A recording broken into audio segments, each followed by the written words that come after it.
Instituto de Ciencias de Gobierno y Desarrollo Estratégico de la Benemérita Universidad Autónoma de Puebla, en donde coordina el Centro de Estudios en Comunicación Política y es miembro del Sistema Nacional de Investigadores.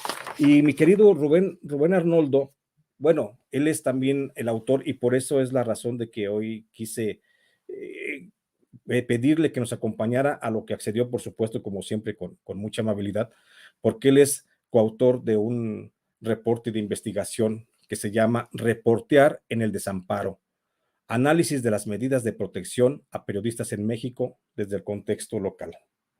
Y bueno, para eso hoy quiero darle la bienvenida a mi querido doctor Rubén González. Doctor, ¿cómo te encuentras? Buenas tardes. Bueno, primero que nada, gracias por la invitación. Me siento honrado de una vez más estar aquí en tu programa y pues a tus órdenes. Gracias, doctor. Tú escribes un reporte muy amplio sobre las condiciones de riesgo, justamente ahora que viene a colación esto de los periodistas asesinados y muchos que buscaron la protección del periodismo, y tú te metes muy a fondo porque hiciste un trabajo muy amplio en este reporte de reportear en el desamparo, análisis de las medidas de protección a periodistas en México desde el contexto local, que se publicó en la revista de comunicación del 2021, en el volumen 19, en el número 2.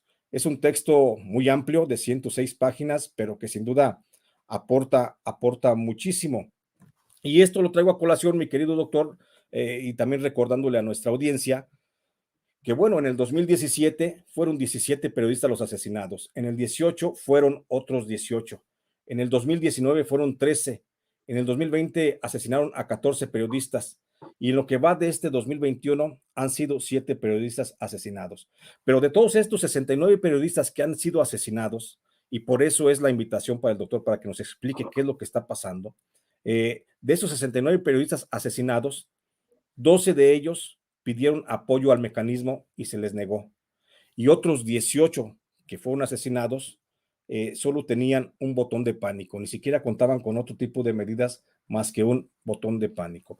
Mi querido doctor Rubén González, ¿qué es lo que está pasando en México? ¿Por qué no funciona el mecanismo de protección a periodistas? ¿Tú has sentido el pulso de muchos comunicadores de todo el país que han platicado contigo justamente para hacer este y otros más trabajos que has hecho al respecto? Pero ¿cuál es el pulso que sientes? ¿Qué es lo que está pasando en el periodismo, mi querido doctor? Híjole, la verdad es que he tenido la fortuna de platicar con periodistas literalmente de Tijuana a Cancún sobre el tema de la violencia en contra de la prensa en México. Y bueno, la verdad es que como lo reportamos ahí junto a mi colega de la Universidad Autónoma de Aguascalientes, el doctor Salvador de León, que también admiro muchísimo, es un gran investigador. Lo que reportamos ahí es básicamente la sensación de los periodistas que entrevistamos es que el mecanismo no funciona. Y bueno, ahí desglosamos una serie de razones por las cuales los propios periodistas consideran que no funciona. Pero solamente para hablar de este reporte de investigación que tan amablemente estás haciendo circular en redes sociales, ahí incluimos 55 entrevistas. El estudio original tiene 93 entrevistas. ¿Por qué solo incluimos 55? Porque fueron de los estados en donde hay una ley de aparente protección a los periodistas, ¿no? Y aquí el sentir de los periodistas de estos estados es que básicamente el 81.8%, siendo para hablar con exactitud, el 81.8% de los entrevistados dicen abiertamente y sin ningún tipo de restricción que el mecanismo no funciona, ¿no? Entonces, si quieres más adelante hablamos de las razones por las que los periodistas consideran que no funciona, pero la respuesta en concreto y tajante y sencilla es no funciona. No funciona el mecanismo de protección de periodistas, pero tampoco funcionan otras leyes, mi querido doctor, porque estoy revisando, bueno, revisando tu texto, encontramos que hay leyes que aparentemente protegen, o bueno, que se estableció, o el legislativo las estableció para proteger justamente a los periodistas, y partimos de la ley federal, de la Ley de Protección a Personas Defensoras de los Derechos Humanos y Periodistas, que se estableció el 25 de junio del 2012, que se emitió, perdón, que entró en vigor el 25 de junio del 2011, pero el antecedente más inmediato, pues creo que lo estableces tú aquí en este estudio, cuando refieres que en el 2011, el 28 de abril del 2011, en Sonora, ya una ley hablaba de protección a los periodistas, cuando la ley establece el secreto profesional periodístico en esa entidad. Y paradójicamente, mi querido doctor, paradójicamente, justamente Sonora, del año pasado a hoy, a lo que va del 2021, pues es uno de los estados de mayor riesgo para los periodistas. Han sido asesinados 5 periodistas solo en el estado de Sonora en este periodo de tiempo. Entonces, doctor, la pregunta obligada: ¿el legislativo está divorciado, está disociado de la realidad del entorno periodístico, o no hay forma de aplicar estas leyes de protección a periodistas?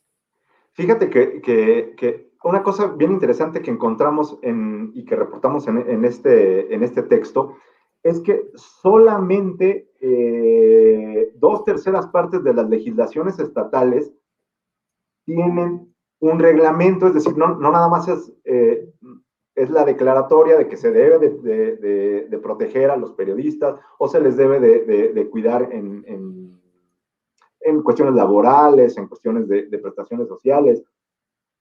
Es decir, por lo menos la tercera parte de estas legislaciones solamente son buenas intenciones, son declaraciones, pero no aterrizan en reglamentos puntuales en donde se establezca qué se debe hacer y qué procedimientos hay que seguir para